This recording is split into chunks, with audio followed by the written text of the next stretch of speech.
Okay, so I'm recording. Okay. So first part is an introduction.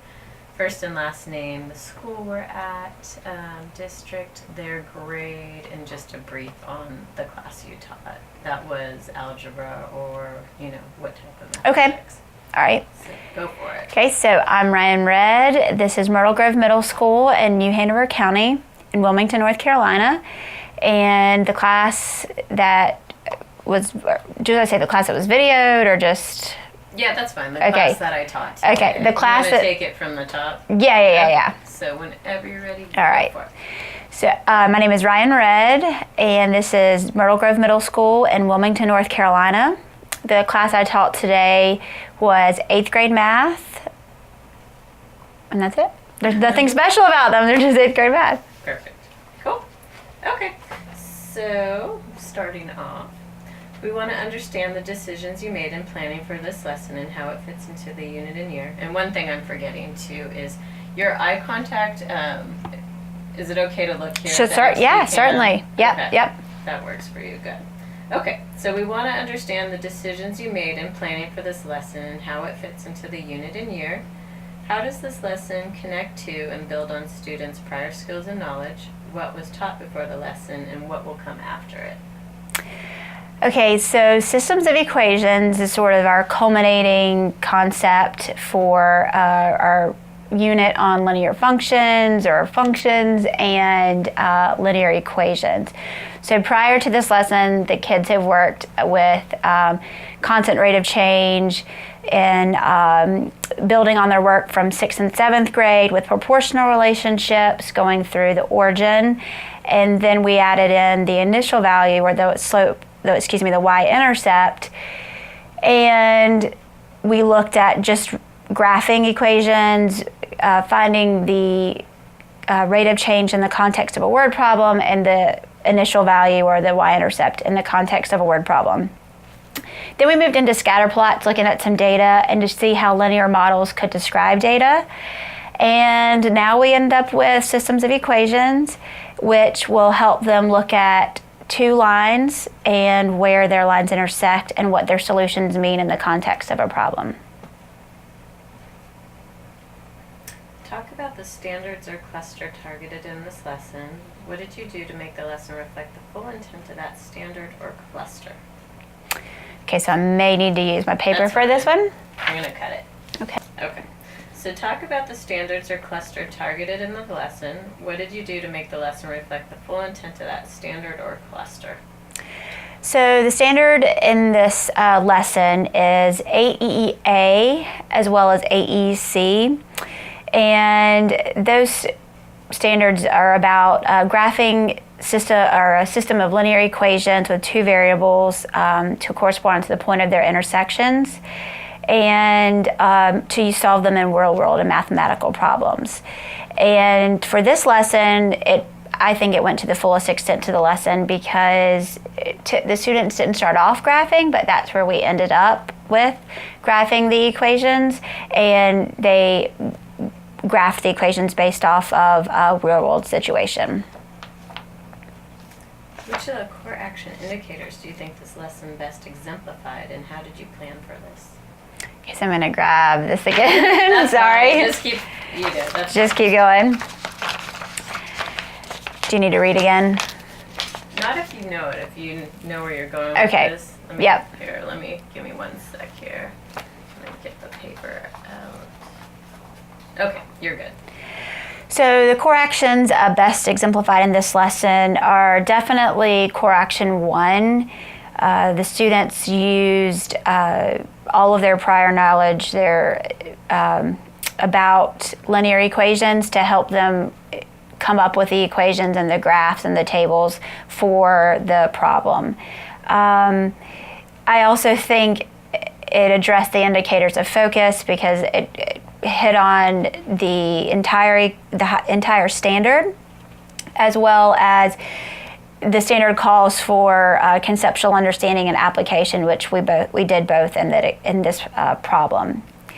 The other core actions I think that come out in the lesson are definitely core action 2, They had plenty of time to work on grade level problems, and the idea in my planning with having them in groups were that they would come to these equations and come to the graphs on their own, and that they would have to talk about it. So I would think that the indicators B and C, A and C would come out.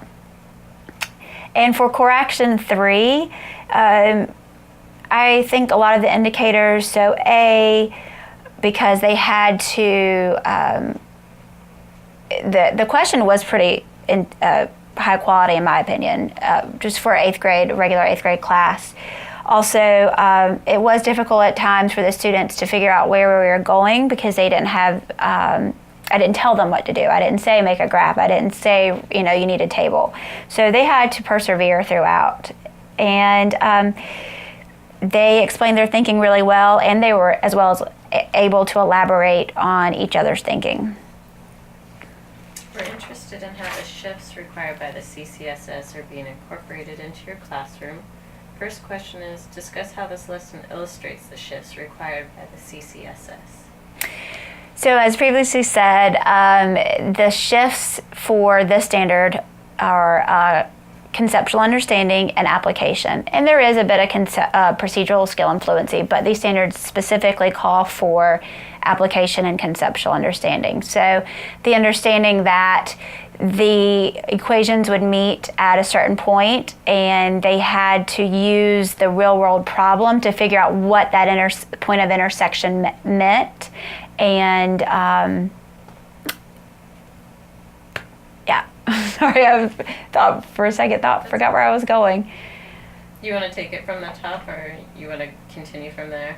Yeah. So it's discuss how the lessons illustrate the shifts required by the CCSS. So and then what was the first question? That's all it is. Discuss how this lesson illustrates the shifts required by the CCSS. Well, yeah. So I think they covered it. Yeah, I think they did. I thought for some reason I thought there was another question in there. Okay, there is one more. Okay. How did you teach the content of this lesson prior to the CCSS, and what is the same and what is different? So prior to the Common Core, I felt like I had tons of concepts, topics to cover. They didn't really flow together very well, so each week it was sort of a new topic and in time to get ready for our state test. So the shift of focus has really been a big game changer for us, because we spend more time on the major works of the grade, as well as using the other standards that aren't a major work to help support that work. And I think that has been by far the biggest shift for us, is because we have more time to spend on these rich problems, these rich tasks. So prior to the Common Core, I probably would have said, okay, take out your notebooks. Today we're going to work on this problem and we're going to work through it together. And I'm going to show you how to come to the equation. I'm going to show you that we have to graph it. And then we may discuss what it means together. But otherwise, it would have been very straightforward, very procedural, not much conceptual understanding. Student engagement is crucial to the work of the CCSS, and we want to understand how you ensured that all students had the opportunity to productively engage in the work of the lesson. First question is, how did the students handle this lesson? Did they understand the mathematics? So I think the kids did a really good job of understanding the math. I was surprised that they went straight away to equations. In our previous lessons about writing linear equations, it took them a long time to grasp that concept, but eventually they've come to it, and I was really proud that they were able to make that connection without any help, without any leading questions. They did a great job of coming up with tables and on their own about the data, the values. I think they struggled a little bit with what the point of intersection meant, like arriving at that equation on their own, not equation, but arriving to that argument on their own. Some of the stronger students were able to see that straight away on the graph, but some used the tables to help them get there. Explain how you differentiated in the lesson. Did all students have the opportunity to work on grade level content?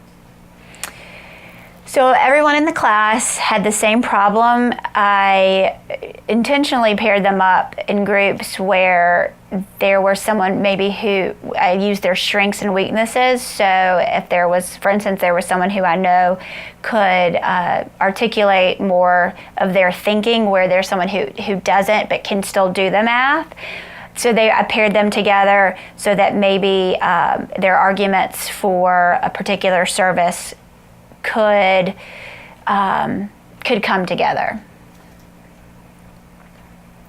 Which behaviors from Core Action 3 did the students best exemplify in this lesson? I think they were just really good at explaining their thinking and working together and in order to come up with the best way to display the data. They are working on elaborating with, other sentences without my prompting. That is my goal, that they can just keep talking about the math without me having to keep asking and asking. But they just like to talk anyways, but they really like to explain what they're thinking. Would you like to would you like to comment on any of the students' work today? Was there something that delighted or surprised you? Yeah, I was very surprised that the one group up front, I can't remember what color board they had, but about how they went to a graph. Typically, they, as a class, I'm making a broad statement, but as a class, they like to take the easy way out of things. They like the most efficient way, let's put it that way.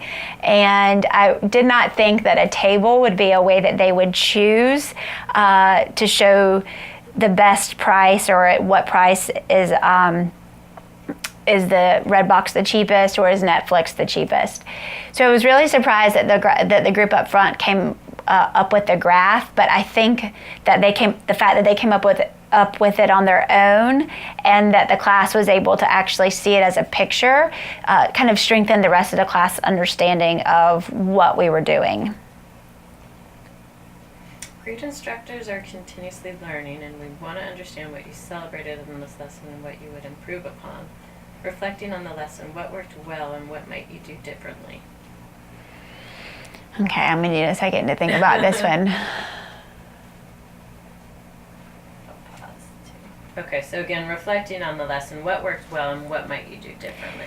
So reflecting on the lesson, I would definitely make sure that the document camera works prior to the beginning of the lesson, only because seeing the graph that I made, because it was to scale, and you could actually see the point where Redbox was cheaper. Yeah. Sorry, no, it's okay. Okay, let me cut that. So we'll, from the top again. Okay, yep. Reflecting on the lesson, what worked well and what might you do differently? Okay. So reflecting on the lesson, I was very disappointed that the document camera didn't work. I had graphs that were more accurate in the reflection of the equations and the points of intersection. And I wish that the kids could have seen that, because I think going forward with their homework, I anticipate some struggles, because only one group graphed versus the rest of the groups that wrote equations. And I don't know if they're going to be able to make the connection between the equation and the graph, even though they should. So next time I definitely would make sure that the document camera works prior to beginning the lesson, or maybe even scan in the graph.